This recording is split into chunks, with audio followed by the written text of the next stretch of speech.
కూరగాయల వాడి దగ్గర పళ్ళవాడి దగ్గర బేరం వాడద్దు. మీకు ఓపుకుంటే ఏసీ హోటల్కి వెళ్ళి బేరం వాడండి. అక్కడ వద్దండి. కూరగాయలు అలా ముసలావిడ గతి లేక అమ్ముకుంటుంది. అది పట్టుకొస్తే 2 వంకాయలు ఎక్కువ ఇచ్చుకో సాగదీత. ఇక్కడ చచ్చిపోయింది. అందులో పుచ్చు వంకాయలు ఉంటాయమ్మా, సగం వంకాయలు పోతాయి. దాని నెత్తి మీద ఉన్నదో 10 కేజీలు, అందులో 3 కేజీలు పోతాయి. ఆ 7 కేజీల్లో దానికి వచ్చే సొమ్ము ఎంత? అది చెప్పిన రేటుకు పుచ్చుకోవాలి ముందు, అంతే. కూరగాయల దగ్గర పళ్ళ దుకాణం దగ్గర బేరం ఆకూడదండి, చాలా తప్పది. ఏదో పాత పేపర్లు అమ్ముకునే దరిద్రపు మేళాలు కూడా ఉన్నారు ప్రపంచంలో. పాత పేపర్లు దానం ఇచ్చేయాలి, అమ్ముకోవడం ఏంటంటే నికృష్ట పని. అదే చదివేసాం పేపర్, అదేదో అయిపోయింది, ఎవడికో ఇచ్చేయాలి. అవి కూడా కూర్చుని చిల్లరకోటి చిట్టెమ్మలో ఇక్కడ కూర్చుని ఇక్కడ తక్కడ సరిగ్గా చూసు. అబ్బా ఎంత ధర్మకాట! సుప్రీంకోర్టు జడ్జి పనికిరాడు ఇక్కడ. ఇంత చేస్తే వచ్చేది 30 రూపాయలు 40 రూపాయలు. ఏం చేసుకుంటావమ్మా?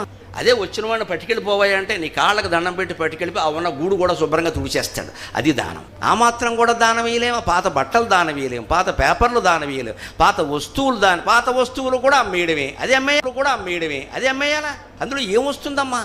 ఇంకా విచిత్రమైన వార్త నేను మా శ్రీమతి ద్వారా విన్నాను. వీలైనంత తొందరగా మహిళలకు చెప్పేయడం మంచిదని చెప్పిస్తున్నా. జుట్టు రాలిపోతుంటే ఆవిడ వేలికి చుట్టి తెలిసిపోయింది, నేను చెప్పక్కలా.